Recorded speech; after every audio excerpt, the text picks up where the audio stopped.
Techopia Live is going to the movies. That's right. In this episode, we talked to one of the original employees at Research in Motion, in part to get his views on the new critically acclaimed film BlackBerry, which tells the story of the iconic Canadian company that contributed to the development of smartphones. What was it like in the early days at RIM? What went right? What went wrong? I'll get the inside scoop on this episode of Techopia Live.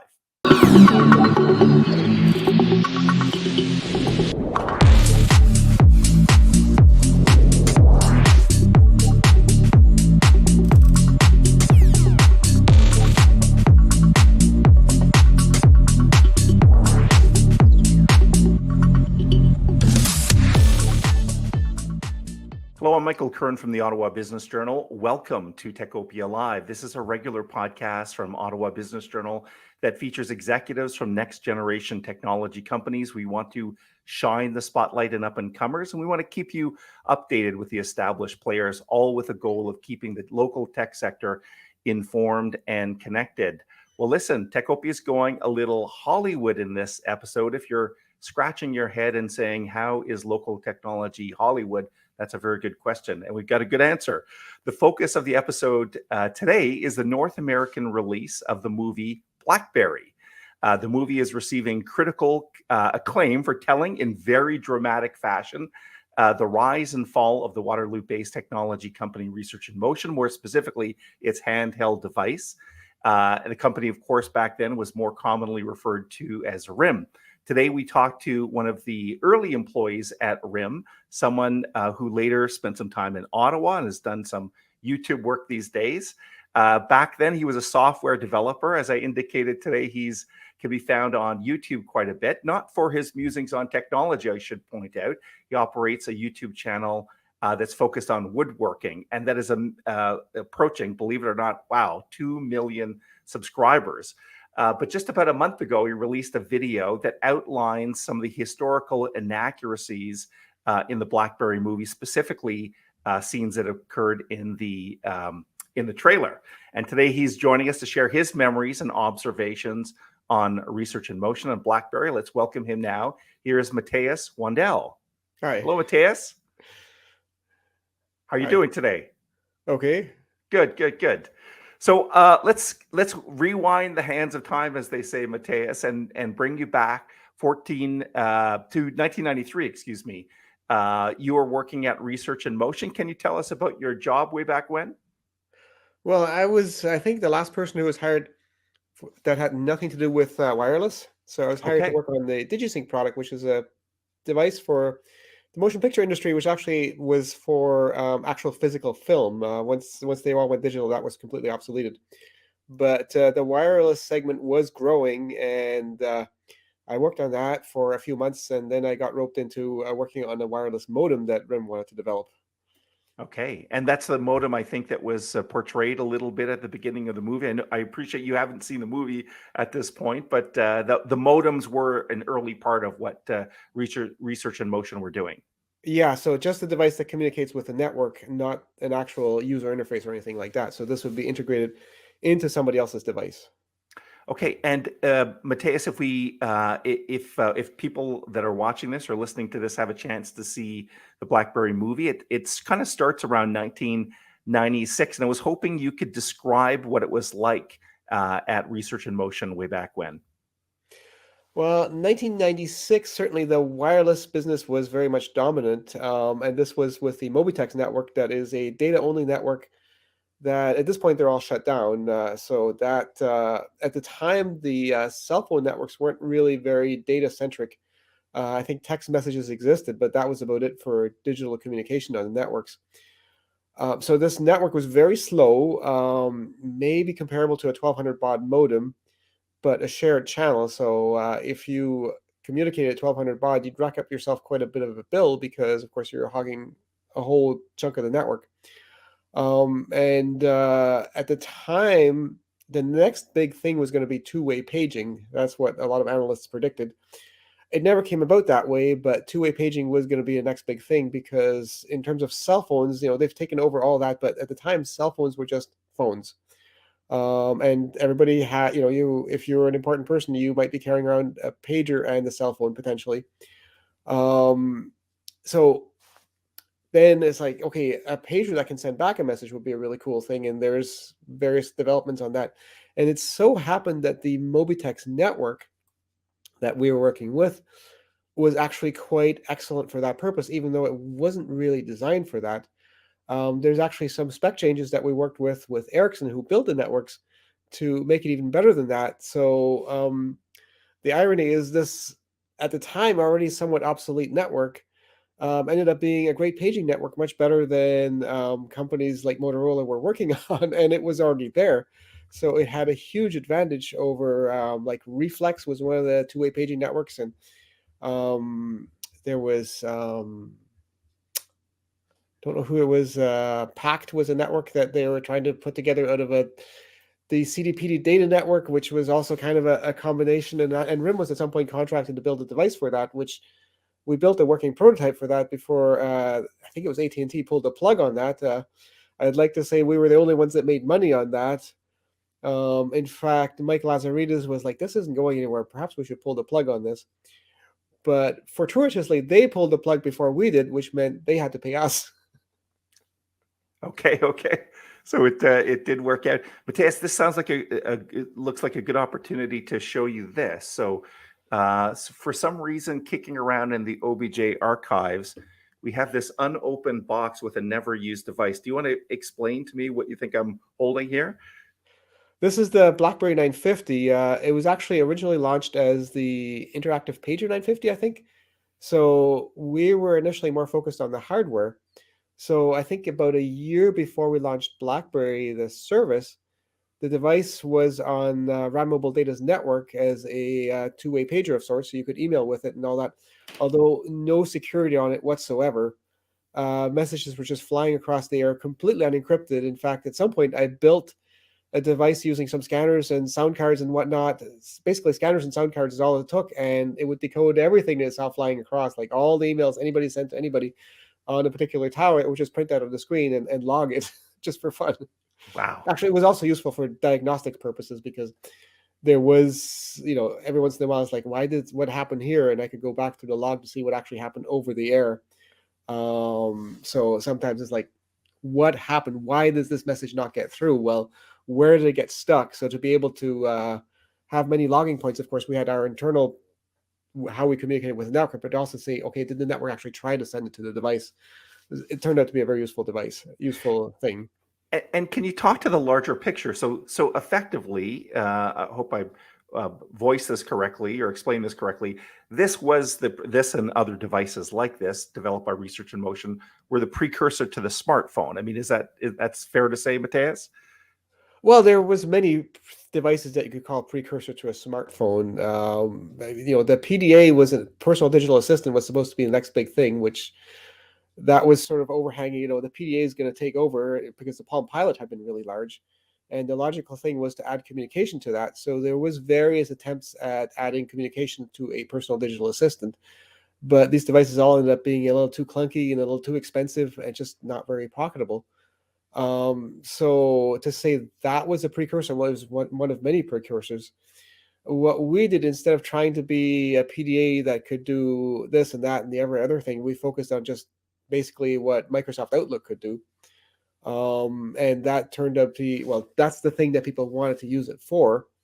So we just focused on, emails and calendar, and that was it. And that's what people needed. You don't really need a thing to manipulate your spreadsheets in your pocket.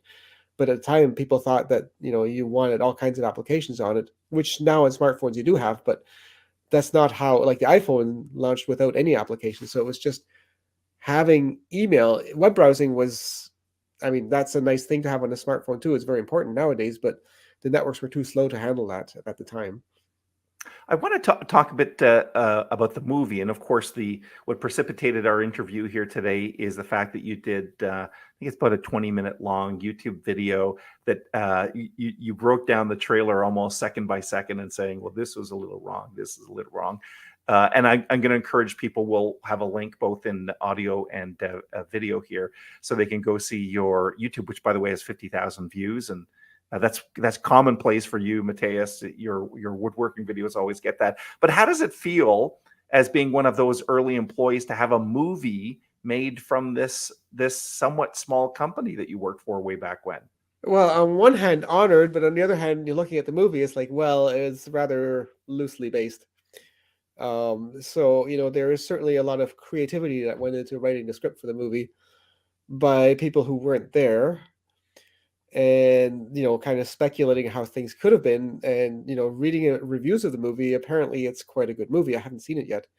So as a movie, it's quite good. But of course, as somebody who worked at RIM, it's like, but that's not how it happened at all.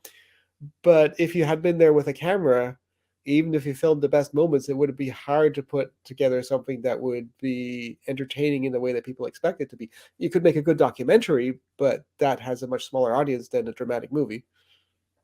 Yeah, I think it's going to be very difficult, sense, for you to watch this, having lived through some of the aspects of this. You'll say, "Well, that wasn't right. That wasn't right." I So will be watching this with a bunch of a bunch of ex-RIM people, and I think we'll all have a good laugh over it because it's clear from Dennis Kavelman, who used to be the CFO, just recently wrote an article, I think, in the Ottawa Citizen, being rather scathing of the movie because it's almost like it's trying to make fun of and tarnish reputation of BlackBerry, which I guess it is. Jim Balsley also wrote about it. He was kind of like, well, it's fair game. So different people take it differently. Mike Lazaridis hasn't said anything. I don't expect him to, because I think he's not one to look back at history so much, and I think he probably would find it offensive. It does. I just want to dig into that a little bit more. I guess there must be a sense of pride, though, that again, you were one of the early employees at RIM, and it did have this massive impact, I think, on the world, and now it's being shown in Hollywood. There must be part of you that goes, "I was there. I saw that. I was part of history." Does that ring true to you at all, Oh yes, Matthias? certainly, but Yeah. not in relation to the movie. Yes, of I course. mean, I That's was it. there, but I wasn't anywhere where it wasn't anything like what it was in the movie, so I couldn't say I was there like the movie portrays it. Yeah. Yeah, what I think one of the fun things you're going to see in the movie is they regularly have in the movie a moving night for the engineering development team. So I think it's fun that you're getting back together with some of your former colleagues There was in there was some, Waterloo to watch it. So there was some movie night, like there was when I think Harry Potter and the Lord of the Rings, there was like that, they booked the whole movie theater to see that there. So there was various events like that, although not around 1996. That would have been much later on. But certainly when, yeah, the Star Wars, Lord of the Rings, I think some of the Star Wars, and I think possibly, I'm not sure if Harry Potter was one of those as well. Like some of the big movies that they just basically booked the entire movie theater for RIM fun. when it premiered. Okay, in the movie, and of course the movie's fictitious, but they were showing them right in the engineering lab, so to speak. So, Matthias, we're going to just put our conversation on pause for a second. I need to give a shout out to the sponsor of this episode of Techopia Live, TD Bank. Here's their message. TD's relationship team is committed to your business. They take the time to understand your business and provide banking solutions that can help you achieve your business goals. A dedicated local team allows for deeper customer relationships and better service.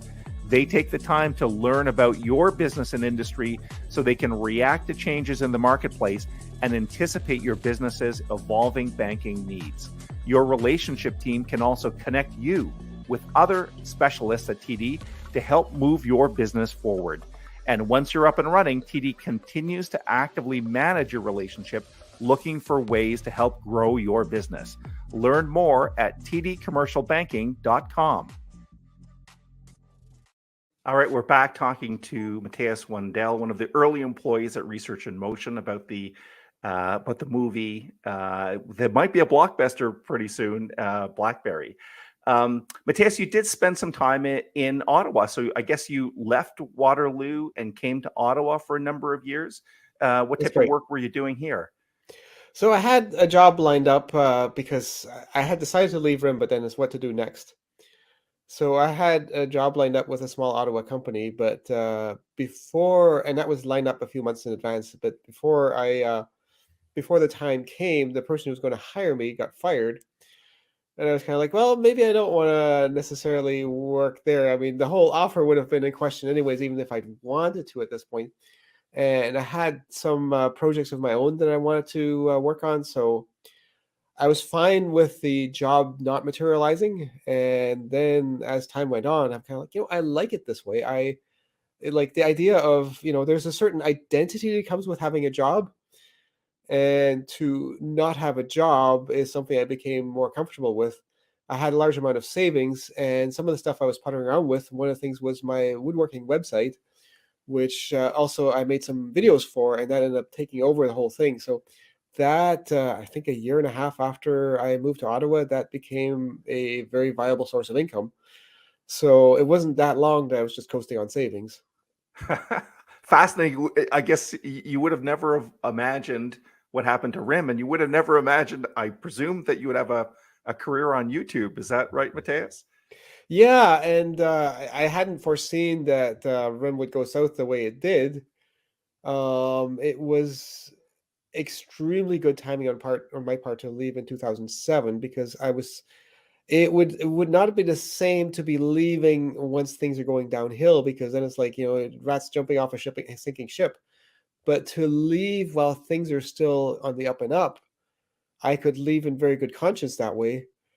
So it was very, very fortunate timing to leave when I did. I didn't know how good the timing was when I left. Yeah. And in 2007, when you left, you were doing what type of work? You were still doing software development, I presume. Yeah, still working on the very low level stuff, communication with the various cell towers. At this point, we weren't on Mobitex anymore. Everything was on the cell phone networks, which are much, perhaps in some ways, less suitable for some of the stuff we wanted to do, but much more widespread, much more bandwidth. And there was better parts available for that sort of thing. So it totally made sense to focus on the cell phone networks as opposed to the old Mobitex, which all those networks are now shut down because, it was obsolete then. Is 14 years more obsolete. Is it Yeah. 14, 15 years more obsolete now than it was then? 16, I think now. Yeah, exactly. And in full appreciation of the fact that you left, and you're not necessarily in touch with Rim or anyone at BlackBerry, but you did have a bit of a glimpse into the future before you left. Like the iPhone did exist, and I think Google was getting into this game with a smartphone. So did you any thoughts on how Rim evolved into BlackBerry? Of course, it pivoted and used that kind of security as a base, and then acquired QNX. Any thoughts into So how I all this developed? actually I had decided to I gave the company a bit of long notice. So it was in 1990, sorry, 2006 that I decided to leave. And it's kind of like gradually working my way, like it wasn't a spontaneous decision. And then it's like, what am I going to do next? And another thing I was looking at is like, maybe I should work at Google. It seemed to be a hot thing to do. So I sent them a resume, and they phone interviewed me and then flew me down to Silicon Valley. And I was interviewing with the Android team, which I didn't know existed. Wow. And they're like, well, we need to do this because Apple is building some kind of a phone. So we need to be in this too. And they were impressed. Actually, one of the things that I felt was the biggest compliment I got is like, so you guys built your own radio modems? Like, yeah. How the hell do you guys do that? It's like, well, let me explain. That's pretty cool um, that Google asked you that question. so from then it's like, okay, Apple's getting, Google's getting into it, Apple's getting into it. And I had always been, even before that, it's like there's only two companies that can kill us, not the big telecoms, not Motorola. They're too slow moving, like too bureaucratic and all that. They're the only companies that could kill us is Apple and Google. And it's like, oh gosh, they're both doing it. Of course, it wasn't clear that they were going to kill RIM. And I mean, we'd gotten jaded to some extent because there is so many products announced that were going to be a RIM killer, like by Motorola and whatnot. So there's so many products that are supposed to kill RIM that ultimately did not kill RIM. So it's easy not to take the threat of Apple and Google getting into it overly serious. And I remember I came back and I met with I had a short meeting with Mike Lazaridis in his office, and I was like, "Do you know that both Apple and Google are getting into this?" He may have already known this. I don't know. But he's like, "Have you seen the latest sales figures?" And I'm like, "That's not what I'm talking about." So he was, things were still on the up and up. even Yeah. though this was overhanging. And the stuff, Apple and Google took off slower than anticipated. So RIM still had a few good years in it, but and I'm not sure if there's anything that could have even been done in 2006, because Apple and Google both were able to throw a lot more resources at this. We were good at making nice hardware that worked well at communicating and long battery life and that sort of thing, whereas their focus was on operating systems and applications and stuff like that. And ultimately, especially the iPhone, even though it launched without apps, it became about that. And RIM just didn't have the back, well, the depth in terms of software development and all that, the resources to be so much about the software focus, which ultimately it became. So I'm not sure, even if Mike Lazaridis had a crystal ball and could foresee what was going to happen, if he could have changed things fast enough at that point, because at this, RIM you still have to maintain the stuff that you got, which Apple and Google did not. And if you're trying to reinvent completely, well, if you've already got something, then you don't want to break away from that completely, because that kills your existing business to some extent. Whereas Apple and Google had no such constraints. So RIM may very well have been doomed in 2006 already, even though even I did not foresee that things would go the way they did. Wow, that there's so much lessons. And in fact, we've got one more question, Matthias, and then we'll wrap up with you. And it kind of does it does kind of echo that same theme. So there are many startup entrepreneurs, established technology players that watch the podcast or listen to us. I'm wondering what type of lessons you kind of just alluded to them there, but what type of lessons you would caution people about if they're in the technology startup game. Well, I think a big thing was distraction and figuring we're established now. We don't need to, it's like now that we're established, we need to not screw up executing, because let's be less like a startup, because startups are notoriously unstable. That is a very correct assessment. So the focus was, let's become one of the men's club, like Motorola, Ericsson, Nokia, Siemens, the big guys. Now you look at where those guys are now. Be careful what you wish for. So the focus was, now that we've got this killer product, we don't need to focus so much on being the scrappy innovator. We just need to deliver reliably, do it well, focus on production, focus on marketing, execute. So get away from this unstable startup thing and just focus on the established business.